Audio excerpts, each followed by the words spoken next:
जब से नाम विपक्ष ने इंडिया यानी Indian national developmental inclusive alliance रखा है, तब से ही सत्ता पक्ष में कुछ बेचैनी नज़र आ रही है। 28 तारीख को बेंगलुरु की बैठक में ये प्रस्ताव आया। ठीक तुरंत बाद उस पर प्रतिक्रिया देते हुए असम के मुख्यमंत्री हेमंत विश्व शर्मा, जिन्होंने अपने ट्विटर बायो से अपने नाम के आगे chief minister of Assam India हटाकर भारत रख लिया और इंडिया को कहा कि इंडिया एक गुलामी का प्रतीक है, जबकि इंडिया हमारे संविधान में ग्रहण इंडिया दैट इज़ भारत हमारे संविधान का एक हिस्सा है। और चाहे वो बीजेपी भी देखें तो बीजेपी ने भी अपने ट्विटर पर बीजेपी फॉर इंडिया और इस तरह की तमाम योजनाएं चल रही हैं। तो जिस तरीके से विपक्षी एकता लगातार, पहले हमने देखा कि 23 जून को पटना में बैठक हुई, उसके बाद बेंगलुरु में 28 जून को बैठक हुई और विपक्ष की एकता परवान चढ़ी। पहले जहां सत्ता पक्ष के सवालों पर विपक्ष, सत्ता पक्ष की पिच पर विपक्ष खेलता था, अब पहली बार ऐसा लगा है कि कहीं ना कहीं विपक्ष के इस मास्टर स्ट्रोक पर सत्ता पक्ष में बेचैनी है और सत्ता पक्ष कहीं ना कहीं उस पर खेलता हुआ नज़र आ रहा है। तो हम पूछ रहे हैं, हमारे बीच हैं नरेश गुप्ता जी। नरेश गुप्ता जी, बताइए, जो इंडिया गठबंधन रखा है, तो कल प्रधानमंत्री ने अपने संसदीय दल की एक बैठक में कहा कि इंडिया नाम रखने से क्या होता है, ये जो विपक्ष है ये एक दिशाहीन और भ्रमित है और ये लंबे समय तक विपक्ष में ही बैठना चाहता है। और इंडिया नाम रखने से क्या होता है, इंडिया तो ईस्ट इंडिया कंपनी भी थी, यानी कि जो देश को लूटती थी, और एक प्रतिबंधित संगठन है, आतंकवादी संगठन इंडियन मुजाहिदीन भी है। ऐसे नाम में रखना, यानी इस तरीके से नाम में पेश करके वो इसको अंडरमाइन करना चाहते हैं या कोई और वजह है इस मामले में? इसके बारे में क्या खुलासा करेंगे आप? इसमें देखिए, जो विपक्ष ने जो गठबंधन बनाया है, पहले यूपी होता था, अभी जो है इंडिया के नाम से उसकी शॉर्ट फॉर्म इंडिया है, लेकिन उसको अगर हम विस्तृत करते हैं तो उसका मतलब अलग होता है। लेकिन उसको शॉर्ट में जब बोलते हैं इंडिया, तो निश्चित रूप में वो एक प्रभावशाली एक वो भूमिका में नाम आ जाता है। और इसमें जिस तरह के उसके विरुद्ध में भारतीय जनता पार्टी, उसके नेता, उनके प्रधानमंत्री जिस तरह के बयान दे रहे हैं, वो बहुत ही उनके बौखलाहट भरा चरित्र साबित हो रहा है। बहुत बौखलाहट उनकी साबित हो रही है कि जैसे वो इंडिया नाम से घबरा गए हैं और वो ऐसा समझते हैं कि चुनाव के अंदर इंडिया के खिलाफ कैसे बोलेंगे। इंडिया तो भारत की शान है, इंडिया शब्द है। और वो जिस तरह के तर्क दे रहे हैं वो बहुत ही बचकाने किस्म के हैं। जैसे इंडियन मुजाहिदीन का बता दिया उन्होंने, आतंकवादी संगठन है, उससे तुलना कर दी, उससे तुलना कर रहे हैं। और ईस्ट इंडिया कंपनी के नाम में इंडिया जोड़ दिया, उसको उससे तुलना कर रहे हैं। या इंडियन नेशनल कांग्रेस को बता दिया कि ये ह्यूम ने बनाई थी, विदेशी ने बनाई थी। इसके अलावा उनके एक नड्डा जी हैं, उनके अध्यक्ष हैं, भारतीय जनता भाजपा के अध्यक्ष हैं। तो श्रीमान अध्यक्ष जी कह रहे हैं कि वो एक बच्चे का उदाहरण है कि एक बच्चा लगातार फेल होता जा रहा था, तो उसके माँ बाप ने जो है सोचा कि भाई इसको फेल होने से बचाने के इसका नाम बदल दो। लेकिन नाम बदलने से उसका कैरेक्टर तो बदला नहीं, ना उसके अंदर कोई योग्यता आई, आखिर वो फिर भी फेल ही का फेल रहा। तो ऐसे से इस प्रकार के जो बचकाने जो बयान दिए जा रहे हैं नाम को लेकर के, वो कहीं ना कहीं इनकी हताशा और उनके अंदर बहुत ही उनके अंदर उनको बहुत नुकसान पहुंचाने की जैसी बात आ रही है कि जैसे बहुत बड़ा नुकसान हो गया। मैं ऐसा समझता हूं कि कम से कम भारतीय जनता पार्टी जैसे जो विश्व की सबसे बड़ी पार्टी कही जाती है, उसके नेताओं को इस प्रकार की बातें नहीं करनी चाहिए नाम में। एक तरफ कहते हैं नाम में क्या रखा है, नाम बदलने से कुछ नहीं होता, तो नाम बदलने से कुछ नहीं होता फिर क्यों कमेंट्स कर रहे हैं भाई? आप जो है रेलवे स्टेशनों के नाम बदलते थे, सड़कों के नाम बदलते थे, क्यों बदल रहे थे? अगर नाम बदलने से कुछ नहीं होता तो नाम बदल जाने से शहरों के नाम बदल जाने से तो शहर की गंदगी दूर नहीं होती। तो नाम, लेकिन नाम में भी होता है कुछ। हमारे देश के अंदर हमारा इंडिया गेट है और राष्ट्रपति भवन के सामने है, बिल्कुल आमने सामने है इंडिया। क्या उसको बदलेंगे? Gateway of India Mumbai के अंदर है, समुद्र के किनारे, उसको बदलेंगे गेट वे ऑफ इंडिया को? इसके अलावा इंडिया सब तो हमारे न जाने हजारों हजार जगह मिल जाएगा।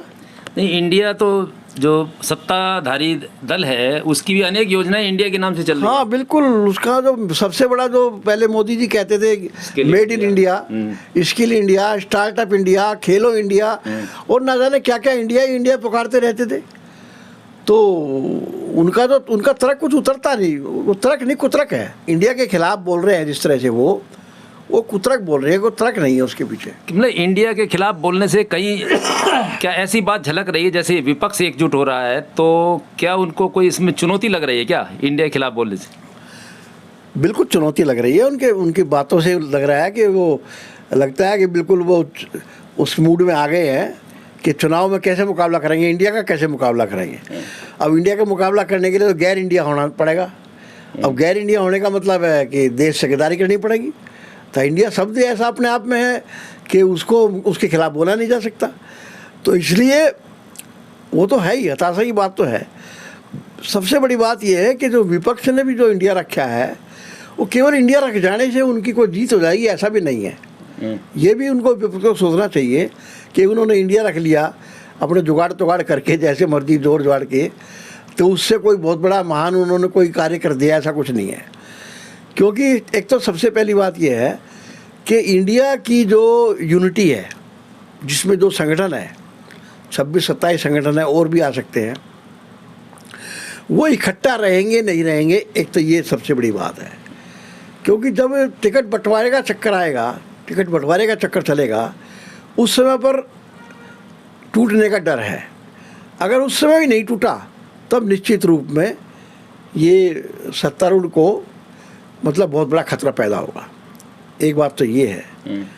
दूसरी बात ये है कि जो दूसरे और अन्य जो दल हैं उनके सामने कितने डट के रहते हैं और वो कितना प्रभाव डालते हैं। जो अन्य ऐसे बहुत से दल हैं जो बहुत प्रभावकारी हैं अपने अपने स्टेट्स में, अभी तो उनसे बहुत दूर खड़े हैं। वो ना वो यूपीए में है, ना वो एनडीए में है, ना वो एनडीए में है, ना इंडिया में है, मतलब दोनों तरफ से दूर खड़े हैं।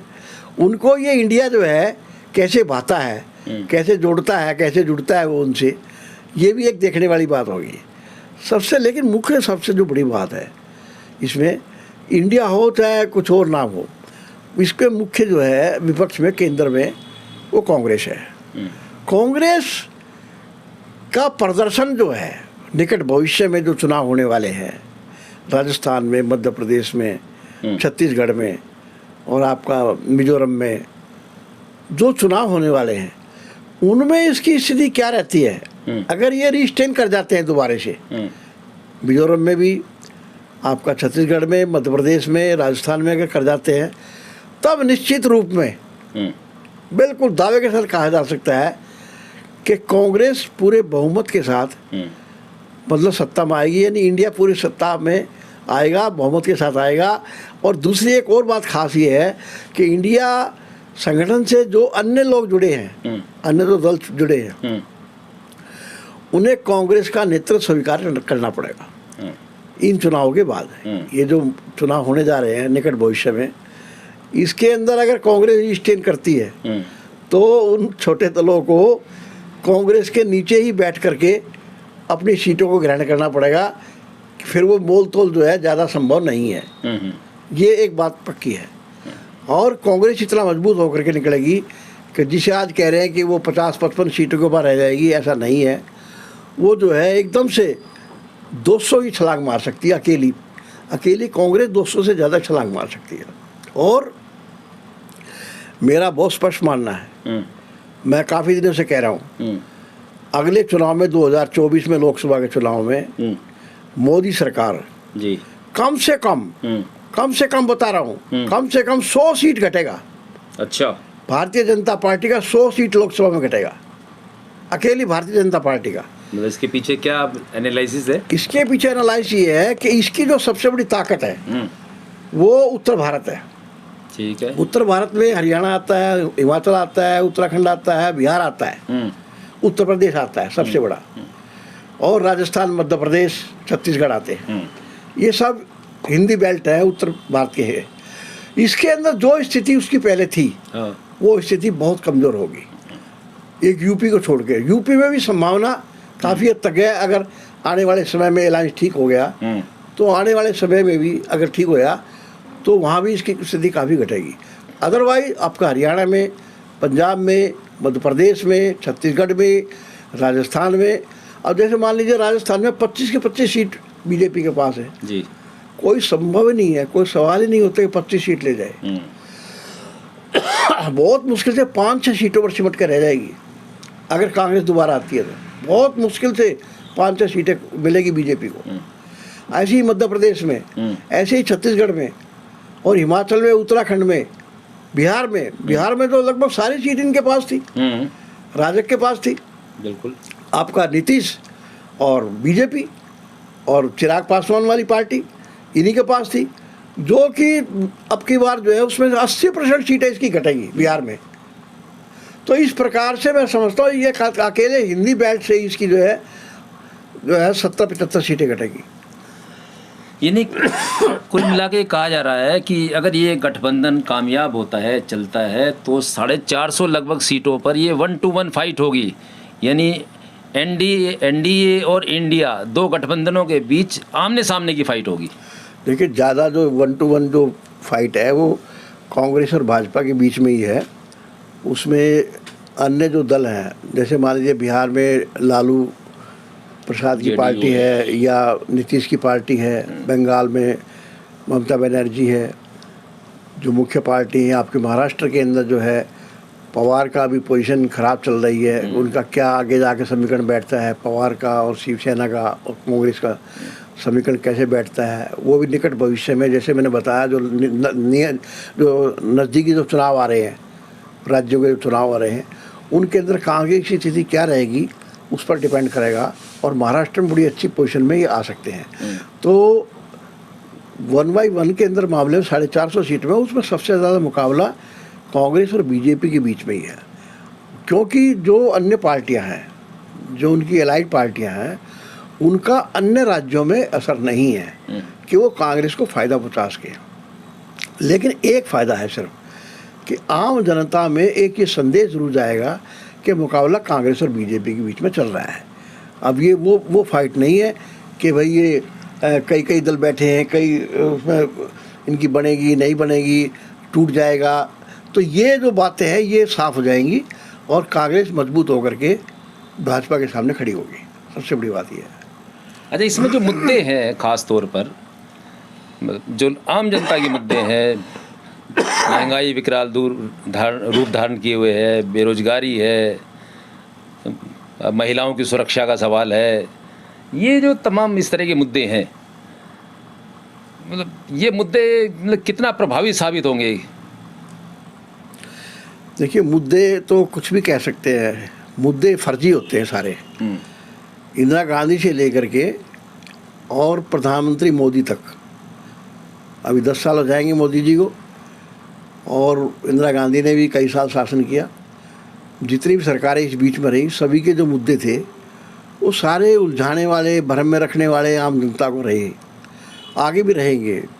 महंगाई का मुद्दा हो, महंगाई बोलने से दूर नहीं होती है। महंगाई का कंट्रोल जो है वो आर्थिक जो ताकतवर लोग हैं, आर्थिक शक्ति संपन्न जो लोग हैं, अर्थव्यवस्था के अंदर जिनके पास पावर है, उनसे तय होते हैं। महंगाई की, बेरोजगारी भी उन्हीं से तय होती है, उद्योगपतियों की पॉलिसी से तय होती है। देश की आर्थिक व्यवस्था से जो है ना रोजगार बेरोजगारी अवस्था का पता लगता है। तो ये सिर्फ नेताओं के कह देने से ना तो रोजगार मिलते हैं और ना रोजगार की समस्या हल होती है, ना गरीबी की समस्या हल होती है, ना महंगाई की समस्या हल होती है। करप्शन तो हमारे देश का करैक्टर है। जब हर जगह पैसे की होड़ लगी हुई है, पैसा कमाओ, कहीं से भी कमाओ, येन केन प्रकेन पैसा आना चाहिए। तो अगर देह बेच के पैसा आता है या किसी अन्य की देह बेच करके पैसा कमाया जा सकता दलाली में, तो उससे बेच के भी कमा लेंगे। तो ये मामला करैक्टर का है। हमारे देश का कोई सरकारी मशीनरी जो मतलब उसके अंदर ये कहे कि अगर वो रिश्वत की जगह पे बैठा है, जो रिश्वत ले सकता है, पब्लिक डीलिंग में बैठा है, 99% करप्ट है। हर सरकारी कर्मचारी, केवल पुलिस ही भ्रष्ट हो ऐसा नहीं है, अच्छे लोग हर जगह है, लेकिन अपवाद स्वरूप है। हमारे देश की पूरी मशीनरी, हमारे नेता, सब लोग सीखते किससे हैं? ऊपर के लोग सीखते हैं। जब ऊपर के लोग भ्रष्ट है, एक नेता एक बार बन जाता है, एक एमएलए बन जाता है, वो 7 पीढ़ी का मतलब इतना कमा लेता है 7 पीढ़ी के लिए कि लोग सोचते हैं, वाह कमाल कर दिया यार इसने, कल तक ये जो है भीख मांगता था और आज देखो एमएलए बनने के बाद क्या स्थिति हो गई। तो लोग क्या सीखेंगे? इसलिए राजनीति हमारे देश की इतनी करप्ट है कि वो पैसा कमाना, संपत्ति कमाना और प्रभाव जमा के रखना, ये सब भ्रष्टाचारियों का काम है और भ्रष्टाचार को बढ़ावा देने का काम है। इसलिए भ्रष्टाचार के खिलाफ कितना बोलो आप, बेरोजगारी के खिलाफ कितना बोलो, गरीबी के खिलाफ बोलो, महंगाई के खिलाफ बोलो, कुछ नहीं फर्क पड़ेगा। चाहे मोदी बोले या इंडिया वाले बोले, कोई बोले, बात अलग है। तो ये थे गुप्ता जी, और गुप्ता जी ने कहा कि निश्चित तौर पर जो इंडिया नाम रखा है वो कहीं ना कहीं सत्ता पक्ष में इस नाम को लेकर बौखलाहट साफ साफ तौर पर देखी जा सकती है। और 2024 में मुकाबला एनडीए का इंडिया से जोरदार होगा। और इस मामले में इन्होंने एक बात और कही, यदि कांग्रेस मध्य प्रदेश, छत्तीसगढ़, राजस्थान में जीत जाती है तो पहले ही हिमाचल और कर्नाटक के मामले में उसका आत्मविश्वास बहुत बढ़ा हुआ है। यदि ये 3 चुनाव जीत लेती है तो 2024 में वो मोदी को पटकनी दे सकती है। बहुत बहुत धन्यवाद।